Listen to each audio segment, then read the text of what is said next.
आकाशवाणी भोपाल से प्रस्तुत हैं प्रादेशिक समाचार।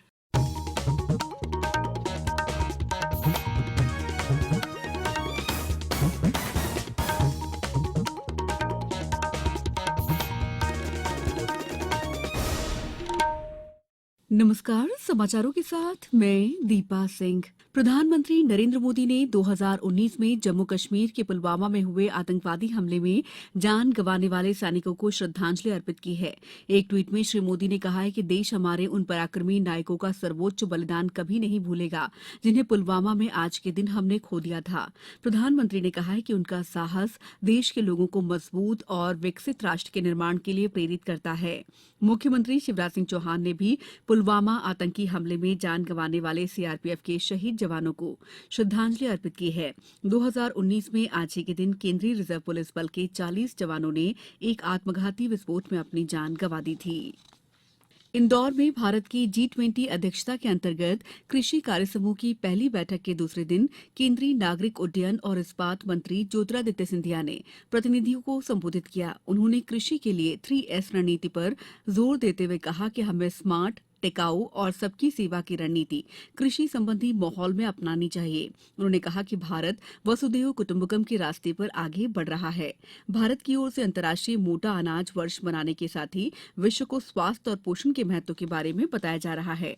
उन्होंने कहा कि कृषि के विस्तार में निवेश की आवश्यकता है। इस साल बजट में कृषि पर खास ध्यान दिया गया है। उन्होंने कृषि क्षेत्र में ड्रोन प्रौद्योगिकी की भूमिका का भी उल्लेख किया।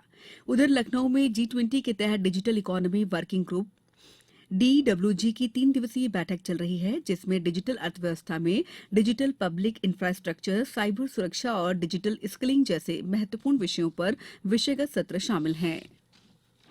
विश्व भर में G20 सम्मेलन में भाग लेने आए 100 से अधिक अति विशिष्ट अतिथि प्रतिनिधियों का दल आज धार जिले में स्थित पर्यटन नगरी मांडू पहुंच रहा है। इसके लिए मांडू में जहाज महल, हिंडोला महल, हवेली महल, चंपा बावड़ी आदि धरोहरों पर विभिन्न रंगों से आकर्षक रोशनी की गई है।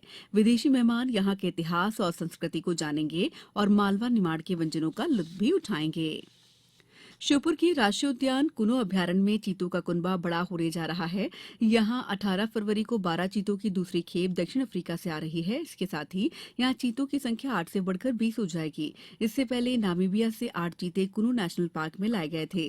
इस बार मुख्यमंत्री शिवराज सिंह चौहान और केंद्रीय वन मंत्री भूपेंद्र सिंह चीतों को रिलीज करेंगे।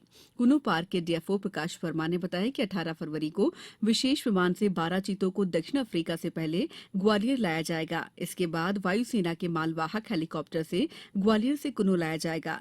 दक्षिण अफ्रीका से चीतों को कुनो लाने के लिए चीता टास्क फोर्स के अधिकारी और कुनो एसडीओ अमृतांशु दक्षिण अफ्रीका पहुंच चुके हैं। प्रदेश में कल से एक बार फिर सर्दी महसूस होने लगी है, जो अगले 2 दिन और बढ़ेगी।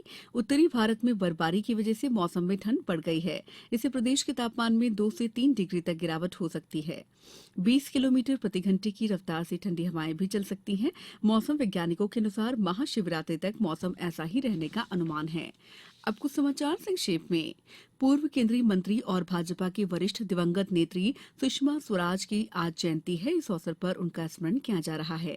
कर्नाटक से लाए गए चारों हाथियों को नर्मदापुरम जिले के सतपुड़ा के जंगलों की सुरक्षा के लिए लगा दिया गया है।